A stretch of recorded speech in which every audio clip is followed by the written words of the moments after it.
أعوذ بالله من الشيطان الرجيم. بسم الله الرحمن الرحيم.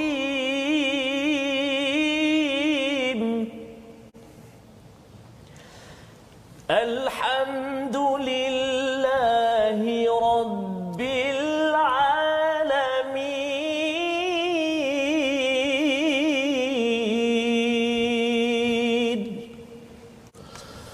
الرحمن الرحيم.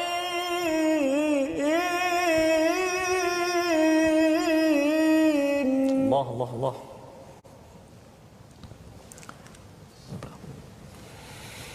مالك يوم الدين.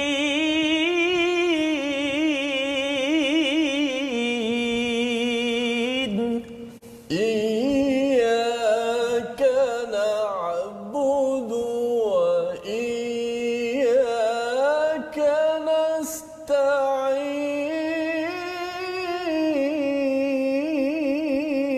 الله. اهدنا الصراط المستقيم.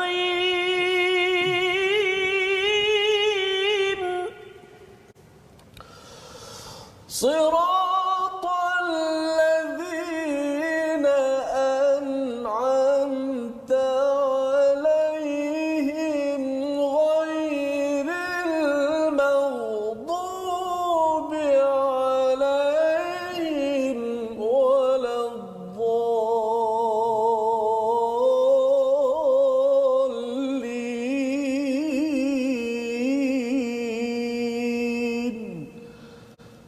آمين. آمين.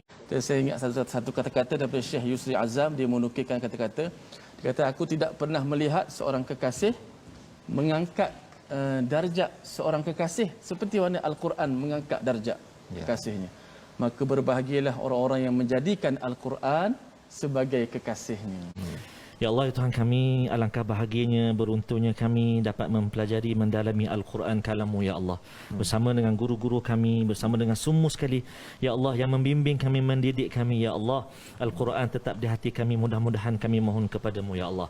Ya Allah, ya Tuhan kami, jadikanlah setiap huruf yang kami baca, jadikan setiap kalimah, setiap ayat yang kami baca, ya Allah, melekat di hati kami, ya Allah. Amin. Memberi kebahagiaan, kekuatan dalam kehidupan kami, ya Arhamar Rahimin. Dengan doa kita, subhanakala ilma lana illa ma 'allamtana innaka antal alimul hakim. Maha sucimu ya Allah, tidak ada ilmu kecuali yang Engkau ajarkan kepada kami. Sesungguhnya Engkau yang Maha mengetahui, yang Maha bijaksana. Rabbi zidni ilma, ya Tuhan kami, tambahkanlah ilmu untuk kami. Allahu akbar. Allahu akbar. Yang kita ingin lihat ringkasannya pada hari ini, iaitu pada ayat yang ke 20, ya. Apakah isinya? Kita menyambung kembali, ya, iaitu berkaitan dengan orang zalim tidak mampu menghalang azab Allah Subhanahu Wa Taala dan mereka menjadi orang yang rugi. Allah bawakan perkara ini sebagai pengenalan peringkat awal surah Hud sebelum Allah membawa kepada kita kisah pertama, kisah Nabi Nuh alaihi salam pada ayat 25 hingga ayat 28. Satu kisah yang panjang yang dirakamkan dalam surah Hud berbanding dengan dalam surah Yunus, pendek saja kisah Nabi Nuh ini. Ada pelajaran yang banyak yang perlu kita ambil perhatian. Allahumma arhamna bil Quran. A'udzubillahi minasyaitonir rajim. Ulaika lam yakunu mu'jizina fil ardi wa ma kana lahum min dunillahi min awliya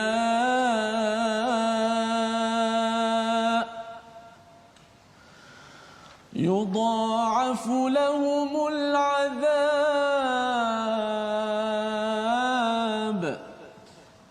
ma kanu yastati'una as-sam'a wa ma kanu yubsirun.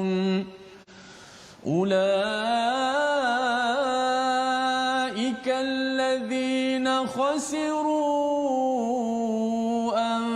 أنفسهم وضل عنهم ما كانوا يفترون لا جرم أنهم في الآخرة هم الأخسرون إن الذين آمنوا وعملوا الصالحات وأخبتوا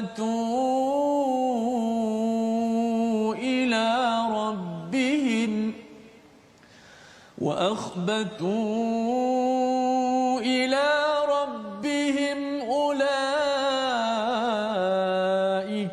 أصحاب الجنة هم فيها خالدون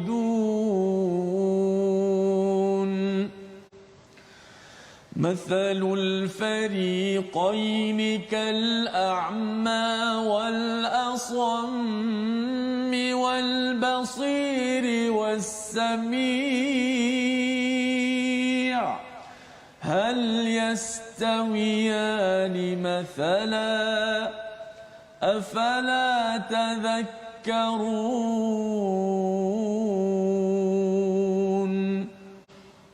ولقد أرسلنا نوحا إلى قومه إني لكم نذير مبين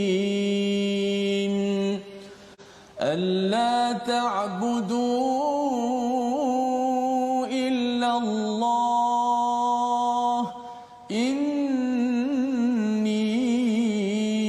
أخاف عليكم عذاب يوم أليم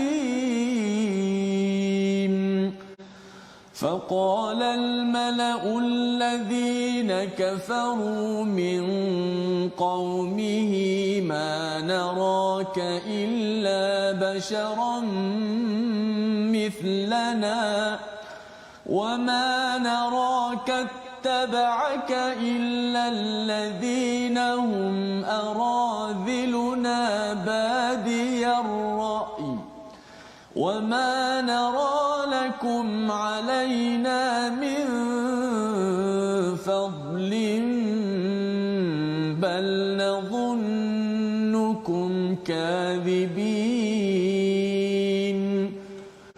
قال يا قوم أرأيتم إن كنت على بينة من ربي إن كنت على بينة من ربي وآتاني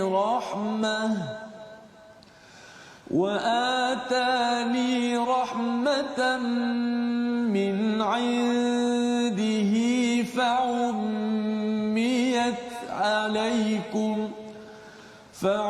فعميت عليكم أنلزمكموها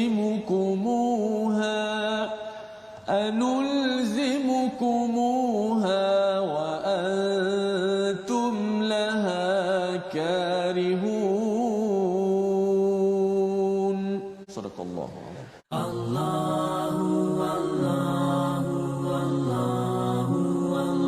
Membawa kepada resolusi kita pada hari ini, sama-sama kita saksikan, iaitu yang pertama, carilah kebenaran di sini, jangan terlambat hingga sampai di sana nanti. Itu yang pertama kita belajar daripada ayat yang ke-20. Kita beriman, beramal soleh dan merendah diri dengan lunak dalam hidup kita untuk kita mendapat tempat yang amat lunak, iaitu di syurga Allah Subhanahu Wa Taala. Dan kita sembah Allah, kita mengabdikan diri pada Allah agar kita ini terelak daripada azab Allah Subhanahu Wa Taala. Jemputlah rahmat Allah dengan kita menghargai wahyu Allah, la ilaha illallah. Membawa pada perkataan pilihan kita pada hari ini, iaitu ajaza, ya, yang maksudnya tidak mampu ataupun lemah, 26 kali di dalam al-Quran Allah ulang, dan Allah nyatakan pada ayat 20 sebentar tadi bahawa azab Allah jika sampai tidak mampu dilemahkan, dikalahkan oleh orang-orang yang degil, yang tidak mahu menghargai kepada wahyu daripada Allah Subhanahu Wa Taala. Kita doakan kita adalah orang yang sentiasa lunak bersama al-Quran, walaupun kadang-kadang kita sibuk. Jangan sampai kita kata tak sibuk ya, tak naklah saya sembahyang pun macam hantuk lantai saja. Jangan begitu. Kita harap kita adalah yang lunak agar sampai ke daerah yang lunak, namanya adalah ashabul jannah. Astaghfirullah innallah kana tawwaba.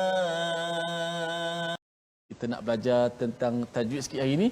Kita masuk perkenaan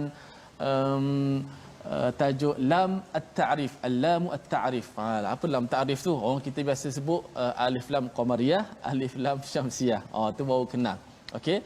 Dia kalau nama dia dipanggil lam ta'rif. Lam ta'rif ni adalah lam yang diletakkan sebelum kata nama. Sebelum kata nama. Yang mana lam ta'rif ni kebiasaannya akan didahului oleh hamzah wasal yang berbaris di atas. Yang kita baca dalam Al-Fatihah, alhamdu. Alhamdu. Lam tu dipanggil lam ta'rif. Berjumpa pula dengan huruf selepas tu, maka dia berlaku dua hukum. Kalau kita lihat, hukum terbahagi lam ta'rif ni terbahagi kepada dua hukum, iaitu hukum dibaca dengan izhar lam tersebut, dan juga ataupun dibaca dengan idgham, makna lam tu dimasukkan dalam huruf selepas itu. Lam ta'rif yang diizharkan dinamakan juga sebagai lam qamariyah, al-lamu al-qamariyah. Lam ta'rif yang dibaca kena baca dengan idgham disebut sebagai lam asy-syamsiyah, al-lamu asy-syamsiyah. Baik, hari ini kita nak tengok sedikit contoh-contoh lam qamariyah, lam yang dibaca dengan secara izhar. Kita lihat pada slide yang seterusnya, yang dibaca dengan izhar, dijelaskan lam mati. Contoh lam qamariyah dalam surah Hud ni, itu pada ayat yang ke-20 yang kita dah baca sebentar tadi. Okey, baris kedua, yudha'afu lahumul azab. Al-azab, lihat lam di situ bertemu dengan huruf ain, maka lam di situ dibaca dengan caranya ialah mematikan lam, jelaskan lam mati. Lahumul azab. Contoh kedua, lam bertemu dengan hamzah, humul akhsarun. Humul, lam tu dijelaskan mati. Kemudian ulaika ashabul jannah. Ini adalah contoh-contoh lam qamariyah, ataupun kita biasa sebut alif lam qamariyah. Maka lam itu dibaca dengan apa? Dibaca dengan jelas matinya. Apabila bertemu dengan huruf-huruf lam qamariyah yang ada 14, yang akan kita jelaskan satu persatu dengan detail pada setiap hari episod-episod yang akan datang. Maka secara umumnya kita kena faham lam ta'rif ini lam yang diletakkan di sebelum kata nama, yang mana didahului oleh hamzah wasal yang berbaris di atas. Maka kita bacanya dengan secara sama ada lam itu dijelaskan mati contoh alham. Kita tak baca aham, tak masuk sebab jumpa dengan ha. Apakah huruf-huruf lam qamariyah? Apakah huruf-huruf lam syamsiyah? InsyaAllah akan kita jelaskan satu persatu dengan slow-slow supaya kita mudah dapat faham dan tangkap perbincangan kita pada hari ini. Wallahu ta'ala. Sallu ala Nabi Allahumma salli Muhammad wa ala alihi Muhammad. Allahumma salli ala Muhammad. Ya Rabbi salli alaihi wa sallim.